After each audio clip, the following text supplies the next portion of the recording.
Petite histoire de Winnie l'ourson. Fini la belle saison. Aujourd'hui, c'est l'automne.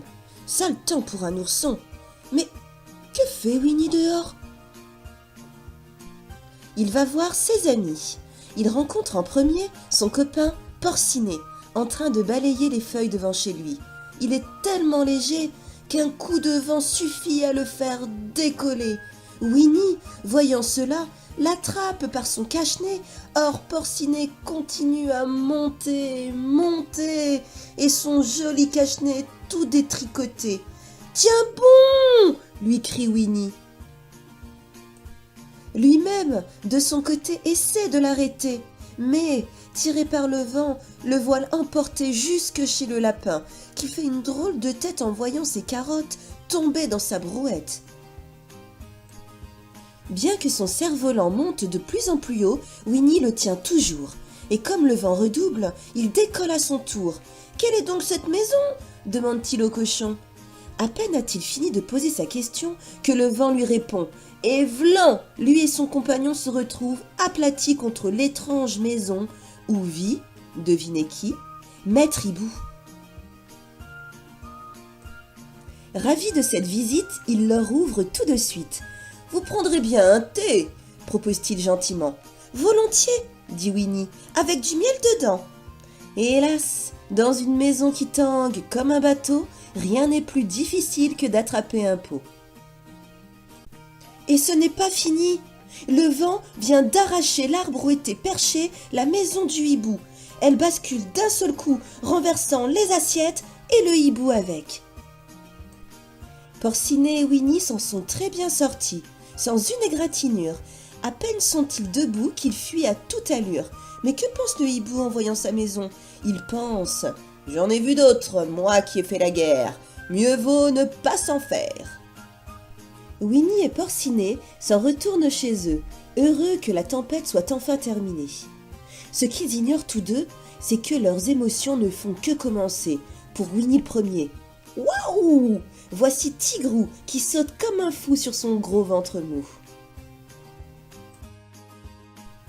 Hé hé, celui de Porcinet est nettement plus musclé, dit-il en s'attaquant au pauvre cochonnet. Mais celui du lapin, un peu plat à mon goût. » Et il le fait tomber au milieu de ses choux. Coco Lapin, vexé, décide de se venger en l'emmenant promener, puis en l'abandonnant au milieu de la forêt. Le lendemain matin, quand ses amis se cachent au détour d'un chemin, le tigre ne voit rien. « Laissons-le continuer, chuchote Coco Lapin. Quand il sera perdu, il nous appellera bien. » Or, quelques heures plus tard, ce sont eux qui appellent Tigrou dans le brouillard, mais il ne répond plus.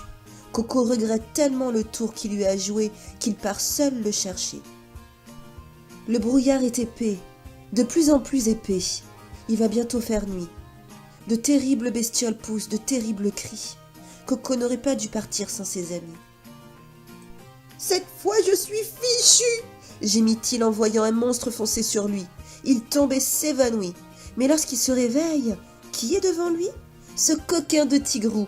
Il a l'air tout réjoui de sa plaisanterie. Coco devrait crâner et l'envoyer promener, mais il a eu si peur qu'il n'a même pas l'idée d'être vexé. Il se laisse ramener, sans se faire prier. Pour notre polisson, tout finit en chanson. « Tigrou est mon prénom », hurle-t-il en marchant. « C'est moi le plus mignon, le plus gros, le plus grand, le plus intelligent et le plus bondissant. » Sur ces mots, il bondit et Coco derrière lui bondit aussi.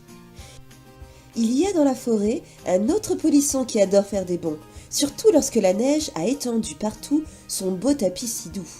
C'est un jeune kangourou nommé Petit Gourou. « Tu prends la boîte aux lettres pour un cheval d'arçon ?» lui demande sa maman. « Hé hé, et tu as bien raison !» enchaîne un visiteur qui n'est autre que Tigrou. « Il n'y a rien de meilleur que de bondir partout. D'ailleurs, les sports d'hiver sont ceux que je préfère. Veux-tu m'accompagner jusqu'à l'étang gelé? Nous pourrions patiner et bien nous amuser. » Sitôt dit, sitôt fait. Dès que Madame Gourou lui donne sa permission, Petit Gourou s'empresse de quitter la maison et de suivre Tigrou jusqu'au fameux étang. Ils arrivent en même temps. « Et maintenant, en avant !» lance Tigrou tout content en prenant son élan. Mais au même moment, qui surgit, nez au vent, les yeux clos et les mains dans le dos? Ce coquin de Coco, trop tard pour s'arrêter. Le tigre fonce sur lui, rapide comme une fusée. Il écarte les bras pour s'envoler, mais les tigres ne volent pas. Et les lapins encore moins. Mes amis, quel gadin! Et ce n'est pas la fin. Après la collision, commence un tourbillon qui, pour Coco Lapin, finit dans une maison. Et pour son compagnon, dans la neige jusqu'au front.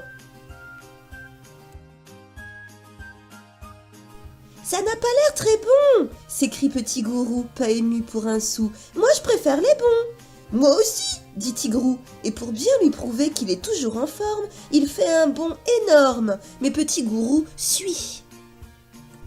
Alors, Tigrou s'excite. Il ne supporte pas qu'on saute plus haut que lui.